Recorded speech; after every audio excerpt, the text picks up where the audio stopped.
दोस्तों ये कहानी है एक रोबोटिक कंपनी की सीईओ रोमी की। रोमी के घर में उसकी दो बेटियां हैं, उसका पति है, पर रोमी और उसके पति की लव लाइफ इतनी सही नहीं चल रही थी। रोमी का पति उसे सेटिस्फाई नहीं कर पाता, जिस वजह से रोमी को उसके बाद वीडियोस देखकर खुद को खुश करना पड़ता था। तो आज काम पर जाते हुए रोमी के सामने एक डॉग आ जाती है, पर रोमी को उसे बचा लिया इस लड़के सैमुअल ने। रोमी अपने ऑफिस चली जाती है तो आज ऑफिस में कुछ नए इंटर्न्स आए थे और इनमें से एक वही लड़का सैमुअल है। रोमी ने उसे देखा, उसने रोमी को देखा। रोमी अगले दिन जा उससे पूछती है कि तुमने उस डॉग को शांत कैसे किया। सैमुअल कहता है मेरे पास एक कुकी थी, क्या तुम्हें एक चाहिए। रोमी को सैमुअल काफी रूड लगा। वो वापस अपने घर आ जाती है तो यहाँ वो और उसका हस्बैंड चाहे कुछ भी ट्राई करें, पर रोमी सेटिस्फाई नहीं होती। सीन शिफ्ट हुआ ऑफिस की एक पार्टी में। यहाँ रोमी और सैमुअल की फिर से मुलाकात हुई। सैमुअल रोमी को बताता है कि मैंने एक प्रोग्राम में तुम्हें अपना मेंटर चुना है, पर रोमी को इस चीज के बारे पता भी नहीं था। सभी लोग जाकर पार्टी में डांस करने लगते हैं तो रोमी यहाँ अपने पति के साथ डांस नहीं करती। वो साइड में जाकर खड़ गई जहाँ से उसने बस सैमुअल को डांस करते देखा। तो अगले दिन रोमी को गिरी हुई सैमुअल की टाई दिखी। वो ये टाई उठा लेती है। रोमी ने ऑफिस के कर्टन्स बंद कर इसे सूंघना शुरू कर दिया, किस करना शुरू कर दिया। इसके बाद रोमी को स्किन ट्रीटमेंट और थेरेपी लेने जाती है। कहानी गई फिर से उनके ऑफिस में। सैमुअल ने रोमी को उनकी 10 मिनट की मीटिंग के बारे बताया, पर रोमी कहती है कि मेरे पास इतना टाइम नहीं। तो रोमी की असिस्टेंट ने उसे मना लिया कि अगर आप इस प्रोग्राम में हिस्सा लेंगी तो लोगों को पता लगेगा कि आप एक अच्छी लीडर हैं। रोमी मीटिंग में पहुंच गई। उसने कहा तुम्हारे पास बस 7 मिनट हैं। तो सैमुअल रोमी से उसके काम की स्टार्टिंग के बारे पूछने लग गया कि उसने ये सब कैसे स्टार्ट किया। रोमी अपने काम में काफी बोल्ड थी। इन्हीं बातों में रोमी पूछती है कि क्या मैं तुम्हें कोई पावर की भूखी सीईओ लगती हूँ। सैमुअल ने कहा नहीं, तुम तो वो हो जो ऑर्डर फॉलो करना चाहती है। रोमी ये सुन चौंक गई। वो अपना नंबर सैमुअल को दे जाने लगती है, पर सैमुअल ने उसे रोका कि रुको। वो रोमी के करीब जाने लगा तो रोमी ने भी आगे बढ़ उसे किस कर लिया, पर किस करने के बाद वो कहती है कि नहीं ये सब ठीक नहीं। सीन शिफ्ट होता है रोमी के घर में, जहाँ रात को उसने अपनी बेटी को किसी के साथ देखा। वो अगले दिन उससे पूछती है कि तुम तो किसी और को प्यार करती हो ना। तो उसकी बेटी ने कहा हाँ मैं प्यार तो किसी और को करती हूँ, कल तो बस मैं मजे ले रही थी। कहानी गई ऑफिस में। सैमुअल ने रूमी को रोका कि हमें हर हफ्ते मीटिंग करनी है ना, पर रूमी कहती है कि नहीं मैं बिजी हूँ। तो सैमुअल ने कहा कि देखो मीटिंग करना तो कंपनी का रूल है। रूमी ने बोला ठीक है मैं देखती हूँ। रूमी यहाँ से निकल अपने कलीग्स के साथ ड्रिंक करने चली गई। यहाँ सामने सैमुअल भी था और उसी ने रूमी के लिए उसके टेबल पर दूध ऑर्डर करवा दिया। रूमी ये पी लेती है। सैमुअल उसे देख रहा था। वो जाते जाते रूमी को गुड गर्ल बोलकर गया। तो रूमी पहुंची अपने पति के थिएटर की एक पार्टी में। उसका पति थिएटर डायरेक्टर था, पर रूमी ने कहा कि मुझे जाना होगा, मुझे काम है। रूमी अपने ऑफिस पहुंची। यहाँ एक नोट पड़ा था जिसमें एक होटल का एड्रेस है। रूमी अगले दिन उस होटल में पहुंच गई, पर यहाँ कोई भी नहीं। थोड़े टाइम बाद यहाँ सैमुअल आता है। रूमी ने फिर से कहा कि ये ठीक नहीं है, ये तुम्हारा दूध और नोट्स भेजने वाला बिहेवियर, मुझे होटल में बुलाकर वेट करवाना कुछ ठीक नहीं। मैंने आज तक किसी का वेट नहीं किया। तो सैमुअल बोला कि फिर तुम मेरे बुलाने पर इतना सच कर आई क्यों। रूमी के पास इसका कोई जवाब नहीं था। वो कहती है कि तुम जवान हो, मैं तुम्हें हर्ट नहीं करना चाहती। अब इस पे सैमुअल बोला मुझे हर्ट, मुझे तो लगा था कि हाँ मैं पावर में हूँ, क्योंकि अगर मैंने किसी को कुछ भी बता दिया तो तुम सब कुछ खो दोगी। अब सैमुअल का ये डोमिनेंट बिहेवियर देख रूमी टर्न ऑन हो गई। उसे अच्छा लगता था जब कोई उस पे ऑर्डर चलाए, डोमिनेंट बिहेव करे। वो यहाँ से चाह कर भी जा नहीं पाती और सैमुअल उसे अपने करीब भी नहीं आने देता। वो उसे शांत कर दीवार की तरफ मुंह कर खड़ा देता है। सैमुअल ने कहा अपने कपड़े उतारो, पर रूमी नहीं मानती। तो सैमुअल उसे अपने पास बुलाता है। उसने कहा अपने दोनों पैरों और हाथों के बल बैठो। रूमी उसका ऑर्डर मान ऐसा ही करती है। सैमुअल ने रूमी को एक टॉफी दी और रूमी उस उस टॉफी को एक डॉग की तरह खाने लगी। सैमुअल रोमी को एक डॉग की तरह सहलाना शुरू कर देता है। उसने उसे नीचे लेटाकर टच किया और आज यहाँ जिंदगी में पहली बार रोमी सेटिस्फाई हो पाई। वो इस चीज से इतनी खुश थी कि रोमी जोर जोर से रोने लगी। सैमुअल उसे शांत करता है और इसी के साथ उनका ये अफेयर शुरू हुआ।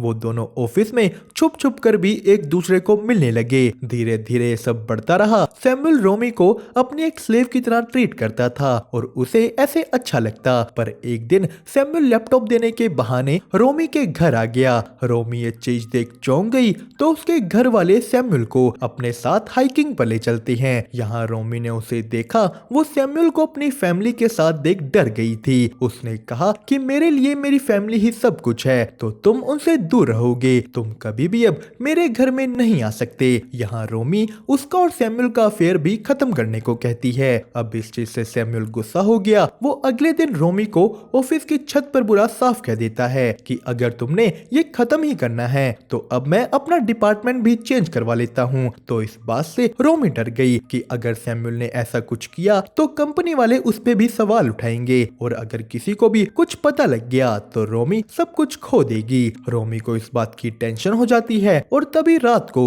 जब उसका पति उसके पास आने लगा, रोमी का सारा गुस्सा उस पर उतर गया। वो कह देती है कि तुमने मुझे आज तक कभी भी सेटिस्फाई नहीं किया। रोमी यहाँ से उठकर सैमुअल के बार में गई जहाँ वो काम करता था, पर सैमुअल यहाँ उसे बाहर जाने को कहलवा देता है। तो अगले दिन रोमी के पति ने भी पूछा कि क्या तुम कल रात सीरियस थी? रोमी कहती है नहीं नहीं, ऐसा कुछ भी नहीं। सीन शिफ्ट हुआ उनके ऑफिस में। रोमी काफी डरी हुई थी। सैमुअल उसे कहता है कि अगर तुम चाहती हो कि मैं किसी को भी कुछ भी ना कहूँ तो चुपचाप मेरी सारी बातें मानो। सैमुअल कहता है कि चलो अपने मुंह से बोलो कि तुम मेरी बातें मानोगी। उसने रोमी को डरा उससे ये बुलवा लिया कि हाँ मैं सब कुछ मानूंगी। वो दोनों इसके बाद एक होटल पहुंचे। यहाँ सैमुअल रोमी को कहता है कि अपने कपड़े उतारो। रोमी उसकी बात मान ऐसा ही करती है। सैमुअल बोला तुम बहुत सुंदर हो। यहीं से उनका ये अफेयर एक और लेवल ऊपर चला गया। इसमें सैमुअल डोमिनेंट था और रोमी उसकी सबमिसिव। सैमुअल जो भी ऑर्डर देता रोमी एक नौकर की तरह सब कुछ मानती। वो दोनों साथ में खुश थे। पर इसी के साथ आई रोमी के घर में एक पार्टी और यहाँ रोमी की असिस्टेंट एस्मे अपने साथ सैमुअल को ले आई। अब रोमी सैमुअल को किसी और के साथ दिख जलस हो जाती है कि तुम किसी और लड़की को डेट नहीं कर सकते, तुम सिर्फ मेरे हो। पर तभी वहाँ एस्मे आ गई। तो अगले दिन रोमी एस्मे को अपने पास बुला उसे कहती है कि तुम ऑफिस में ऐसे एक इंटर्न को डेट नहीं कर सकती। वो एस्मे को डराती है कि अगर तुम ऐसा करोगी तो तुम्हारा प्रमोशन रुक जाएगा। सीन शिफ्ट हुआ रात पर।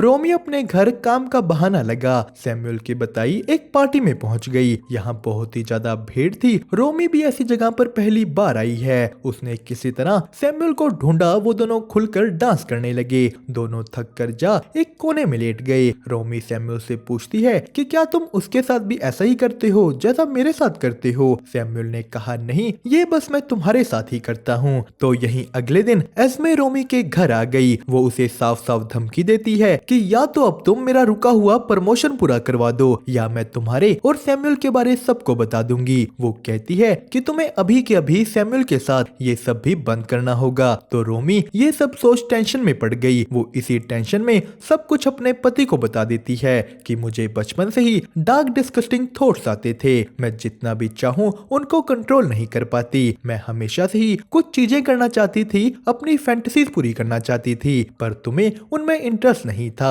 और तभी मुझे वो मिला। अब किसी और आदमी का नाम सुन रोमी का पति टूट जाता है कि उसकी पत्नी ने उसे धोखा दिया। रोमी बताती है कि मुझे सब कुछ खतरे में डालकर उसके साथ रिस्क लेने में मजा आता था, पर अब वो सब कुछ रिग्रेट कर रही है। वो अपने पति को कहने लगी कि मैं तुम्हें ही प्यार करती हूँ। तो उसका पति ये सब बातें सुन बहुत गुस्सा हो गया था। वो रोमी को कहता है कि इस घर से निकल जाओ। रोमी यहाँ से निकल रोते रोते अपने दूसरे घर में चली गई और वहीं आ जाता है सैमुअल। रोमी उसे कहती है कि यहाँ से जाओ। तो सैमुअल ने उसे पूल में खींच लिया। वो दोनों यहाँ फिर से शुरू हो जाते हैं। दोनों अंदर घर में चले गए और तभी वहाँ आ गया रोमी का पति जेकब। वो रोमी को कहता है कि तुम यहाँ से जाओ। रोमी के पति और सैमुअल के बीच हाथापाई हो गई। दोनों लड़ लड़ा कर शांत हो जाते हैं। जेकब ने सैमुअल को कहा कि मेरी पत्नी ने तुम्हें यूज किया है। उसने तुम्हें अपनी फैंटेसीज के लिए लिए इस्तेमाल किया। तो सैमुअल बोला कि नहीं ऐसा नहीं है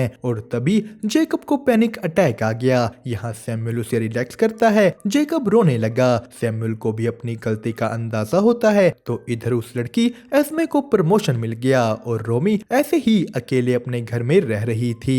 यहाँ उसकी बेटी ने रोमी को बताया कि मॉम डैड को आपकी जरूरत है, वो थिएटर से घर नहीं आ रहे, खाना नहीं खा रहे, आप घर आ जाओ, वो आपको माफ कर देंगे। रोमी अपने पति के थिएटर जाती है। उसने उससे माफी मांगी। तो ऑफिस में जाकर रोमी को पता लगा कि सैमुअल कंपनी छोड़ टोक्यो जा चुका है और यही बात बताते हुए ये बोर्ड मेंबर रोमी को अपने घर पर इनवाइट करता है कि आओ हम इस बारे बात करें। पर रोमी ने उसे गाली दे कहा कि मुझसे ऐसे बात करने का सोचना भी मत, तुम्हें जो भी पता है अपने पास रखो, मुझे कोई फर्क नहीं पड़ता। सीन शिफ्ट हुआ कुछ दिनों बाद पर, जहां रोमी अपने पति के साथ ही वो सब करने लगी थी, पर यहाँ भी वो सैमुअल को ही इमेजिन कर रही है। तो दोस्तों इसी के साथ ये कहानी हुई यहीं पर खत्म। आपको इसकी एक्सप्लेनेशन कैसी लगी हमें कमेंट करके जरूर बताएं। साथ ही साथ वीडियो को लाइक और चैनल को सब्सक्राइब करना मत भूलिएगा।